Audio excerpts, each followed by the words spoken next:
have a wood shop, you're gonna have a lot of dust. Here I have my selection of dust collecting devices.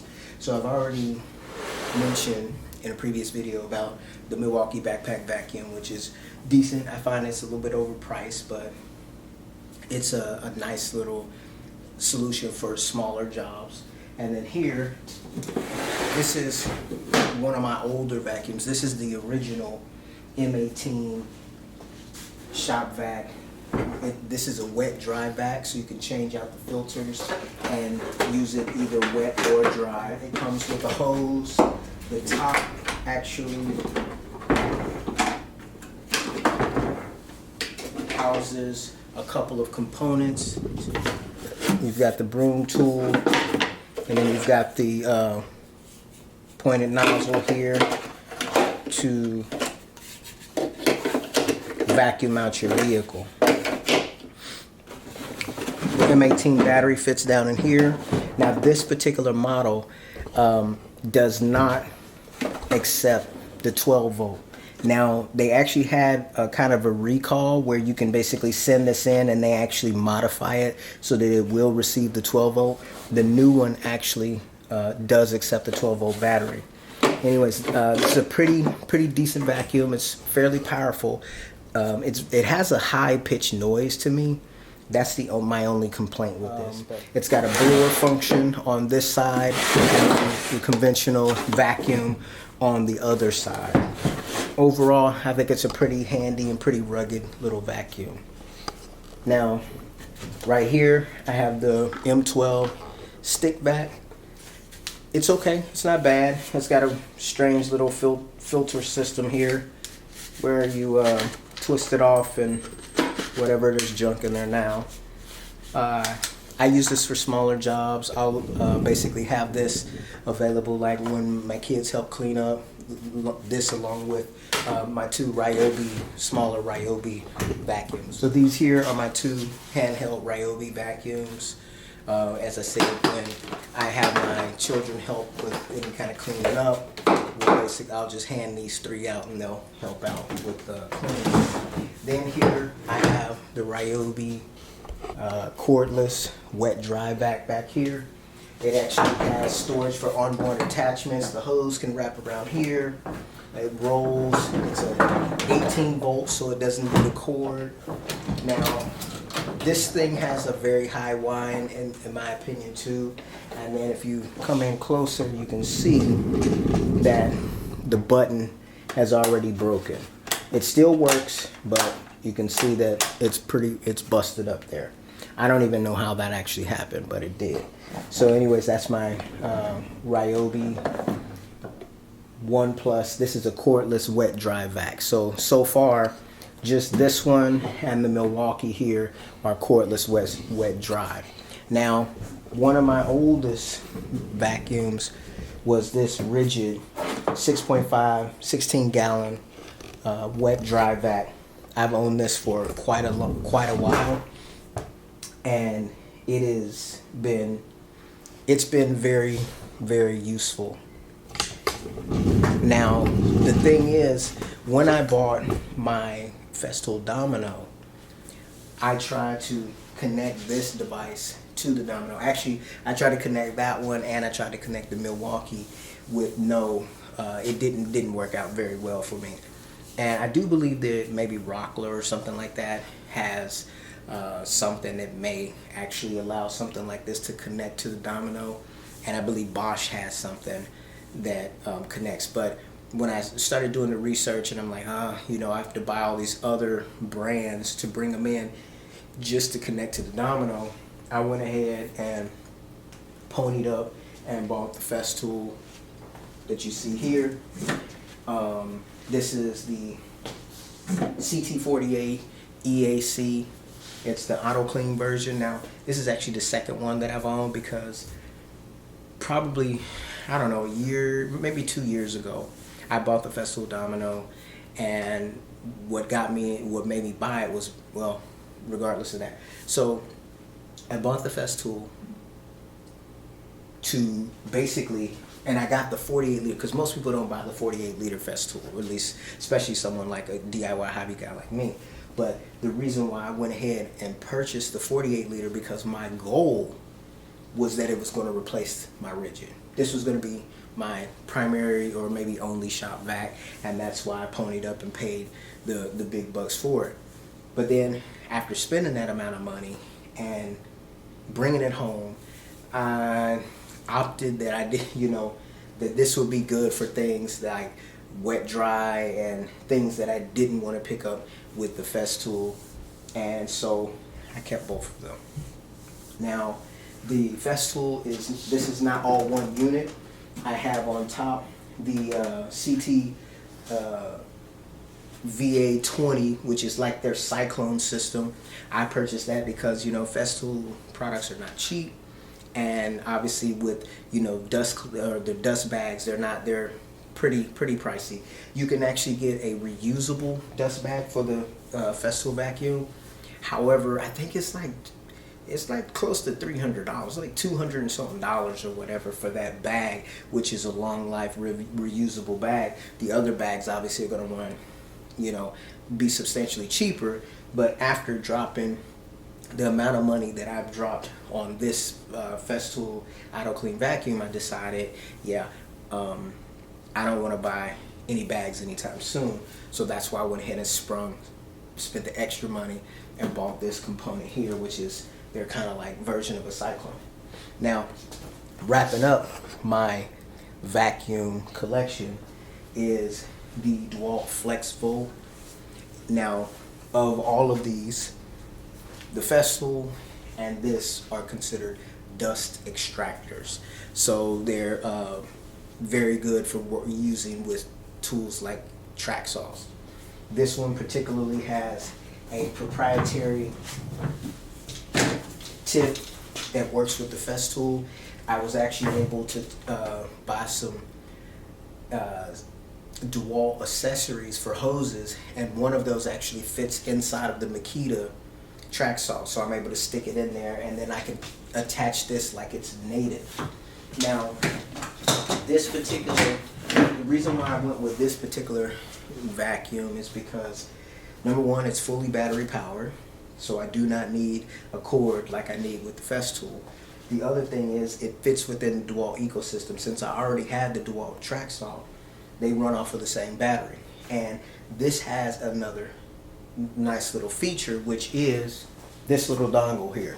So with my Festool vacuum, I do have a similar dongle on here because I bought the Bluetooth kit, which there's a module down here that you use to actually connect via Bluetooth. So like any tool that has a Bluetooth battery, like my new KEB track saw, will turn this off and on without plugging into the mains power line, which is down there. Before I got the Festool, I didn't even know about that kind of feature where basically you turn the tool on, the vacuum comes on automatically. When you turn the tool off, the vacuum stays on for a few minutes to clear the hose, or a few seconds to clear the hose, and then shuts off. I think that's a really nice feature. It's very intuitive, basically.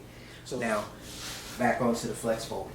So the Flexible has a similar functionality in that it's a Bluetooth button, or I don't know if this is Bluetooth or just a radio frequency, but basically when I turn it into the actual, there are two modes. You got just on, and then you also have wireless. And when you turn it into wireless, then you can operate the vacuum with this. So you can either put this to strap this on your wrist, or just put it nearby wherever your cut location is, and you can turn the vacuum on and off when you're using whatever tool that you want to use. And the good thing about the Dewalt is that it actually uses the exact same connector on all of the sanders, both of these sanders that I have here, and also on the actual planer that I have here as well.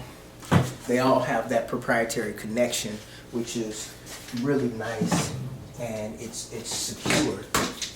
So basically you just stick it on and you twist it, and there you go. Look at that.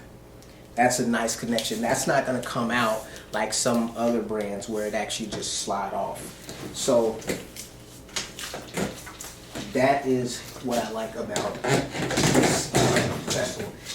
I mean, that's what I like about this Dewalt. Now, so Makita actually makes a vacuum similar. They have a Bluetooth one. They have a Bluetooth model, and they also have one that is Bluetooth and AC powered, which I really looked long and hard at that one because it had the ability to be able to be corded or to run off of batteries. Now we know with Makita, their previous tools they're basically 36 volts. The track saw is 36 volts, which requires 2 batteries, and it's the same that's true with the actual vacuum. Now, there was some slight differences in the vacuum. So, number one, the Dewalt actually has 127 CFM. That's what the rating is. For a battery operated vacuum, that is really good. Whereas the Makita was somewhere around the 70s in the CFM. Now the one that actually had AC power was ranked a little bit higher, but when you went to battery power, the CFM dropped down into the 70s or 60s or something like that. The other thing is too, the Makita saw that I have does not have the Bluetooth module, so it doesn't turn off and turn on. However, the vacuums, I believe one of those models, I think the one that's corded, is not Bluetooth. The one that is completely wireless is compatible with their Bluetooth technology. So you would actually have to buy the Makita saw that accepts the Bluetooth technology, or their new 40 volt track saw, and then buy the vacuum as well. And then you also have to buy, I think the dongles like $100 a piece or whatever, in order to get the functionality that you get on the Festool, which is wireless on and off. Now, the one benefit to the Makita that the Makita has over the Festool and over the Dewalt is it kind of combines the features of both. It doesn't have the CFM of this, or definitely not that, the wall power, but what it does is it gives you the Bluetooth functionality, the connectability, kind of similar to this, and definitely similar to this, but it also has the auto shut-off feature, which is like this. So that's kind of combining both. This is fully battery operated. The Makita is fully battery operated, but it also adds the ability to turn the tool off and on without using a manual button. The Dewalt, you have to push the button. You have to turn it off, turn it on. There's no technology built into the flexible saw that sends a signal to this machine to tell it to turn off and on. So that would be the only drawback. But as I said, this one has higher CFM, which means it's going to suck up more dust. It's going to be a lot more effective. And yeah, so this is my these are my shop vacs, or things that I use to try to keep things fairly clean around here. I probably will be getting rid of the Ryobi at some point in time, because I like the fact that it's fully cordless, and then maybe not, I don't know, because even though I could use something like this to say vacuum out the car because it's fully mobile, it's a dust extractor, and you don't want to get any kind of liquids or anything like that. I like the fact that it's on this base. Now that base was an added cost, it's an extra $40. But I like the cordlessness, and that's where the Ryobi over there actually kind of steps itself up. Even with the high pitched sound, I can actually vacuum my cars out in the driveway or out even if it's on the street, and not have to worry about being connected to the cord, which is very, very convenient. So I like that option in regards to the ones that are actually cordless. The backpack vacuum, I've tried to use that to vacuum out the car on a couple of occasions, and to be honest, it can work, but it's a little bit more trouble than it's worth, simply because when you go to bend over, if you got it on as a backpack, it's going to hit the top of the car, so you're not going to have the reach and the flexibility to really vacuum. The hose is not overly long on the backpack vacuum, and so as a result, it's not going to give you that, the total, it's just not going to be the best solution. Now, I did hear somewhere that there is a longer hose for the backpack vacuum, and you can just kind of set it down to the side. But then it's narrow. It's prone to be able to be tipped over. This is where if they would have, maybe they can actually make a base that it fits into, so that you can actually connect it to like the pack out dolly like this, and then you can use it in that fashion. So I don't know. So this is my Shop Vac lineup. So as I said in a previous video, this Milwaukee field backpack is about $2.99. Would not pay full price for that. The Milwaukee, the newer gen of this smaller one is about I want to say it's $129. They also have a pack out version, which I would probably go for that one over this one, because if you're into the pack out, you can just click it in, and it's a nice storage solution. Get the drawers, don't get the boxes, get the drawers. Going on from there, these little Ryobis. Now I just saw on YouTube that basically Ryobi's coming out with a whole new line of little vacuums like this that are around about $59 or something. So I probably will hold off on buying the older ones and wait for the newer one, unless you plan on buying the older one and selling it and then getting the newer one. Those were probably they were probably $50 or less for both of those. Now this one here, this Milwaukee, I want to say it's probably about $69 or something like that. It's okay. It's not terrible, it's all right. You could use it if you put a long extension. You can kind of use it as a floor vac as well. The filters on this, I find they work, but they just kind of, I don't know, I kind of find them kind of chintzy. They kind of fall apart, and I don't think you can always just walk into Home Depot and find the filters for that particular one. You may have to order them online. That being said, I don't know if I've seen the filters for this one either online, so keep that in mind.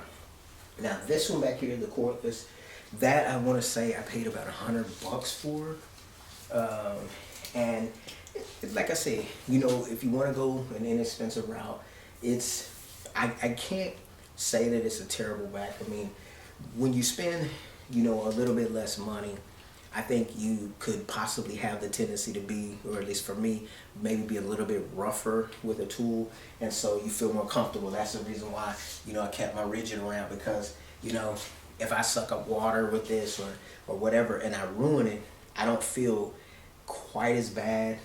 That's not my intention, as I would if I ruined this. So like I said, about $100 or so, maybe 120 for that the Ryobi 1+ wet dry vac. That's gonna get your fluids up. These right here, this Milwaukee and this Rigid, excellent to have in the house for because we all have bathrooms, right? And sometimes things happen in the bathroom with that toilet bowl, or if you have a sink or a shower that overfills, having a Shop Vac is definitely a positive. Especially like if you're a renter, or even if you own your own home, you don't want to get that water damage going on. And if you have a Shop Vac like this, you can just go in there, snatch the filter for dust out, and go in there and suck up that water and help decrease the chances of water damage. Now obviously in that case, this one right here is going to be better, because you can just grab it and grab the battery and go. You don't have to worry about plugging in a cord. And obviously this one's a little bit more it's a little bit more mobile, but what it is not is number one, it doesn't have wheels to roll around, so when you drag it, you got to be mindful. But this one does, it rolls around. This one obviously is just kind of big and bulky, so that's a pretty good size for stuff like that, being able to suck up water spills. But like if it's a lot, you're gonna need this big boy. You're gonna need something like this. This picks up 16 gallons worth of whatever you're looking to pick up. Now the Dewalt, this is, well, both of these are kind of like niche, like more boutique type. Well, they're called dust extractors. They're not called Shop Vacs. They're, I'm not sure. I haven't looked that deep into the literature. I believe these can be used for wet and dry, but I won't be testing that out. Now, the Festool, and both the Festool and the Dewalt come packed with their own set of features. This Shop Vac right here, this is probably like $150 or less, maybe even be like $69, $79. Not that expensive for these rigids. They're fairly inexpensive. Obviously, you can get some that are a little bit more pricey, but you can also find one that's fairly cheap. The Dewalt over here, it's not cheap. The Dewalt Flexible vacuum goes for, I want to say, about $430 to maybe $450. So if you're, you know, if you want to splurge, and then obviously you got to worry about the flexible batteries. You know, only if you're invested in flexible tools would I even think about getting this particular vacuum. Obviously, if you're all Makita, then you want to go with the Makita setup. And Makita does have a backpack vacuum if that's what you're interested in. So you can do that. You can do the backpack vacuum. You can do the cordless vacuum. You can do the corded vacuum. You can do all that in the Makita brand. Wrapping this all up in regards to the Festool, it's a nice vacuum. You have obviously all these settings. You can make it, you could turn up the suction or turn it down. You don't have that feature on these other ones. You can also turn on what's called auto clean, where it has a little knock where it actually cleans off the filter while you're getting dust or like doing drywall or something like that, to help keep the filter more clean. HEPA certified, this vacuum right here. This one is HEPA certified. You can get HEPA filters for these other ones on the inside, but these here are the big boys in regards to HEPA. Obviously, you can see with the Dewalt and also with the Festool, they have the ability to attach things directly to the top. Like I can actually stack other tools on top of this little tower here if I wanted to. And the Dewalt, it actually, I have T-stacks that go all the way up to probably about up to this high, that are right behind the camera actually. So yeah, these are the Shop Vacs that are used to keep the shop clean, and that pretty much wraps up this video. If you have any questions about any of these that I may be able to answer, you can put them down in the comments and I'll try to get back with you. Thanks for taking time to watch the video, and I'll see you in the next one.